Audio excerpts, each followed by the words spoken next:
ডিএমপির তৎকালীন কমিশনার হাবিবুর রহমান, খিলগাঁও জোনের এডিসি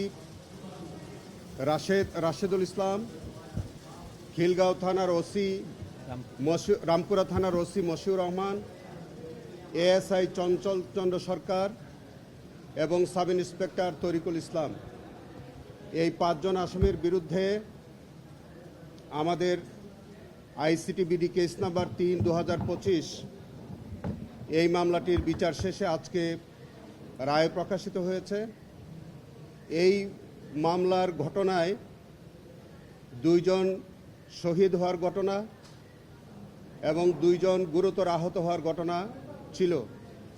এই মামলার মধ্যে তৎকালীন ডিএমপি কমিশনার হাবিবুর রহমানের একটি ওয়্যারলেস মেসেজ ছিল, যে ওয়্যারলেস মেসেজে তিনি তার অধীনস্থদের সকলকে নির্দেশনা দিয়েছিলেন যে যাতে এই বৈষম্য বিরোধী আন্দোলন ঠেকানোর জন্যে তাকে পায়ে গুলি করা হয়।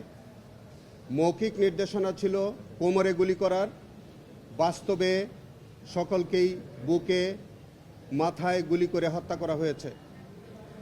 এই মামলার অপর আসামি যে রাশেদ যিনি এডিসি ছিলেন, তার নেতৃত্বে 19 জুলাই 2024 তারিখে রামপুরায় এই হত্যাকাণ্ডের ঘটনা ঘটে এবং তাদেরকে আহত হওয়ার ঘটনা ঘটে।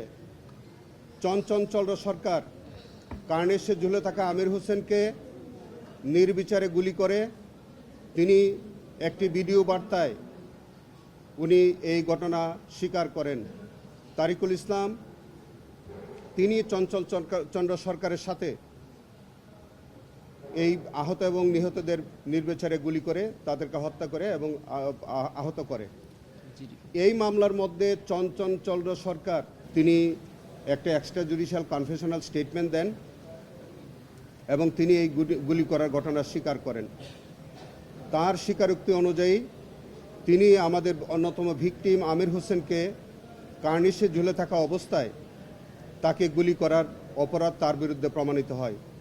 সেই কারণে তার বিরুদ্ধে শুধু আমির হোসেনকে গুলি করার যে চার্জ সেটা প্রমাণিত হয় এবং তাকে সেই চার্জে তাকে 20 বছরের সাজা দেওয়া হয়েছে। আমরা মনে করি চঞ্চল চন্দ্র সরকারের যে এই রায় এটি যথার্থ হয়েছে এবং আমরা এই রায়ে আপাতত সন্তোষ প্রকাশ করছি। আমরা এই মামলার মধ্যে অপর যে আসামি কমিশনার হাবিবুর রহমান, এডিসি রাশেদ এবং রামপুরা থানার ওসি মশিউর, তাদের প্রত্যেকের বিরুদ্ধে সবগুলো চার্জ প্রমাণিত হয়েছে। যে চার্জ ছিল মায়া ইসলামকে গুলি করে হত্যা করা, নাদিম ইসলামকে গুলি করে হত্যা করা, মুসাকে গুলি করে আহত করা এবং আমির হোসেনকে গুলি করা, এই সবগুলো চার্জ তাদের 3 জনের বিরুদ্ধে প্রমাণিত হয়। সকল চার্জে তাদেরকে আজকের মাননীয় ট্রাইব্যুনাল মৃত্যুদণ্ড দিয়েছেন।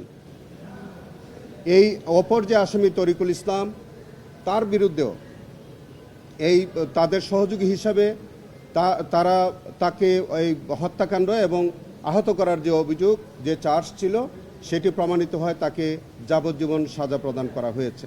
14 জনের সাক্ষীর সাক্ষ্য নেওয়া হয়েছে। 14 জনই ভিকটিম পরিবারের 4 জন সাক্ষী সাক্ষ্য দিয়েছেন।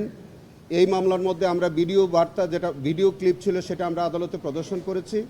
ওয়্যারলেস মেসেজ যেটা হাবিবুর কমিশনারের ছিল সেটা আমরা উপস্থাপন করেছি।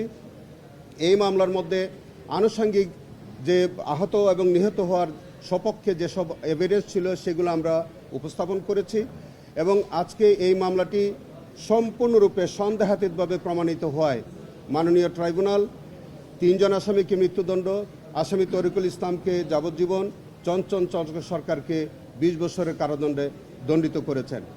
এই রায়ের মধ্য দিয়ে আমাদের শহীদ পরিবার এবং আহত পরিবার তারা ন্যায় বিচার পেয়েছেন বলে আমরা বিশ্বাস করি।